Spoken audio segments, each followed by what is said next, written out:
Hey everybody, it's John Mathis Jr. here with the Mansion YouTube channel, and I am enjoying some good coffee with my friend Steve Rydell.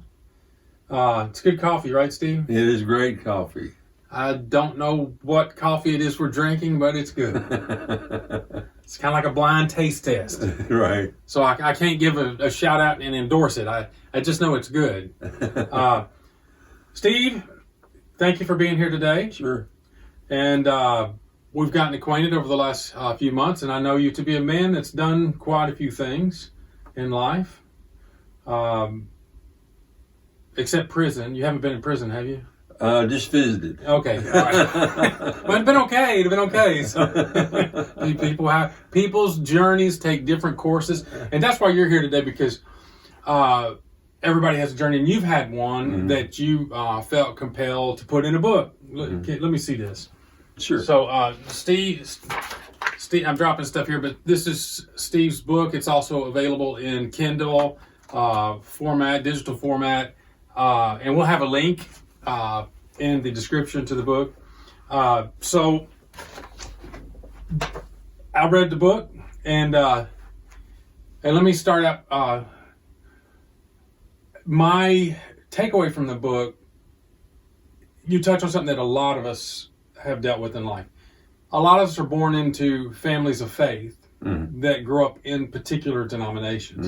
And sometimes within those denominations, there's different nuances and different things that we kind of have to process and separate as we get older. What is really God and what was more denomination. Sometimes in churches we make everything God about doctrines and decisions, and as you grow, some things don't make sense. So I think that kind of puts you on a path. So to write this, tell me about that. What compelled you to start out on this? That's a good question. One thing that inspired me was the upbringing in the Church of Christ and how it affected me. Overall, it was a good relationship, but at the age of about 25, I was playing golf with a gentleman who would later become the president of Davidson University. Okay. Steve Flatt, and he told me that he felt like not only the Church of Christ would be going to heaven, and that just lowered the boom on me. So he told you not just the Church of Christ is going to go to heaven. There'll be others. That's the way I've been. We just lost all the Church of Christ viewers right now. I know. I know. That's all right. Keep going. So he told you. We're just speaking facts. He shared this with you, and that kind of was a revelation for you. It was a real revelation, and I took it to heart, and I started attending the Christian church. Okay. Which is very similar to the Church of Christ. They have communion every Sunday and so forth. They don't have. They do have instrumental music, which the Church of Christ does not have. Most Church of Christ do not have. Right. So there's a very few of them that do have instrumental music now. I understand. Right. But anyway, at the back of my book, in the last chapter, chapter 9, I have a section on what I would consider steps to salvation. Okay. And in that, it's very general. I don't give a specific chapter and verse, for example. I just give a book of the Bible so somebody will look it up themselves. Okay. But anyway. Yeah. Well, so you start out with this book about your life story, and I think that set the foundation for your journey. Steve's had quite an unusual journey. You had to read the book, but your parents basically managed or ran a Church of Christ orphanage. Yeah. So you grew up with a lot of orphans, and so that was impactful. But what were some other influences? You mentioned your grandfather earlier. Oh man, I loved him so much. He lived with us. Okay. And when he died at the age of 90, I was a freshman in high school, and I cried like a baby at his funeral. I didn't care. Yeah. I didn't care who saw me.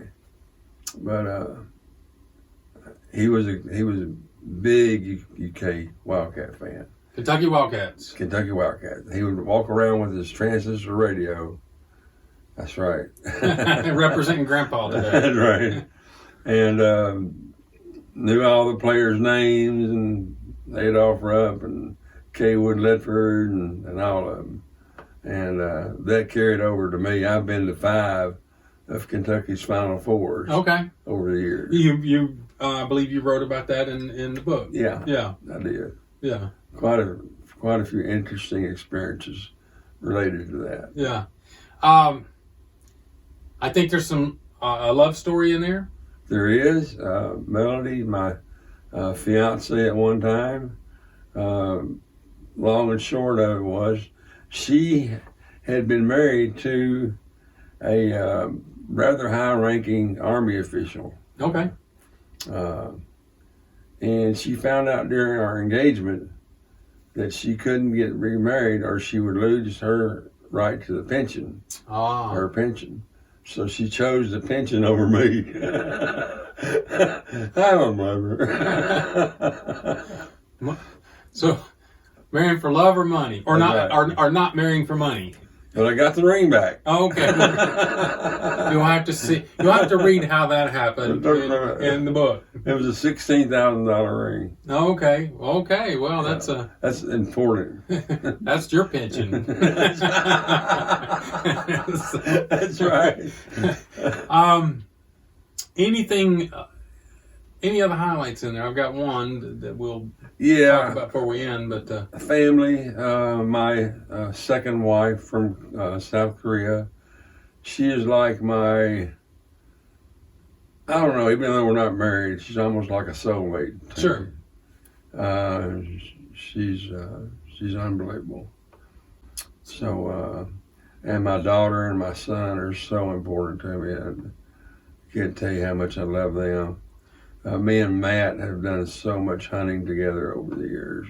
Yeah, I've read some of that, and there's I won't tell, but there are some interesting stories that went along with hunting. Mm-hmm. Reading Steve's book, and I honestly wish everybody could do this. It's like you're very transparent, and it's just reading someone's thoughts about their life. And I believe every life's important.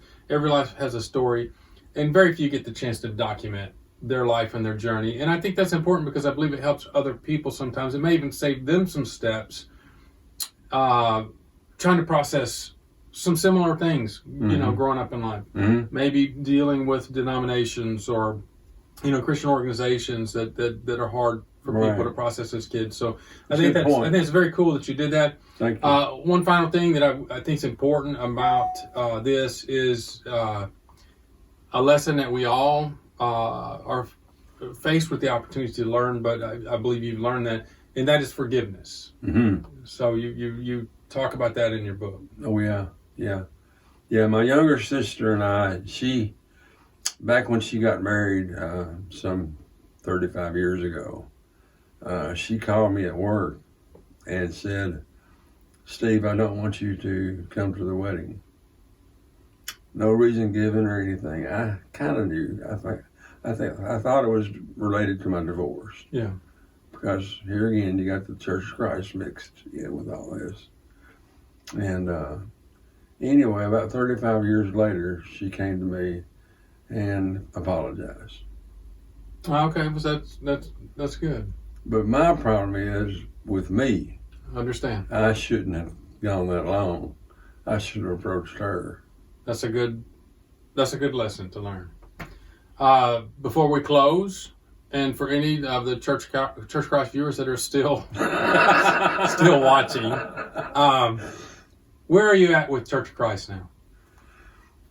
I love the Church of Christ. I'm actually attending and about to place my membership with a church that is in Thompson Station, mm-hmm. Tennessee, Esperanza, and it is a English-speaking and Spanish-speaking church in which both the the preaching and the music Yeah. service is in bilingual. So they're bilingual. Bilingual, and you are the head honcho as far as the music goes.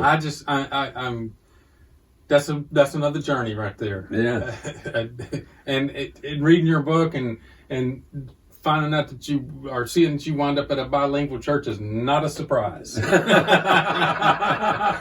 need to learn the language now. You might have to do Reasons to Rejoice Volume 2. Right. Because I think you got more journey to go and more journey to live. But thank you, Steve, for being here today. Thank you for being my friend.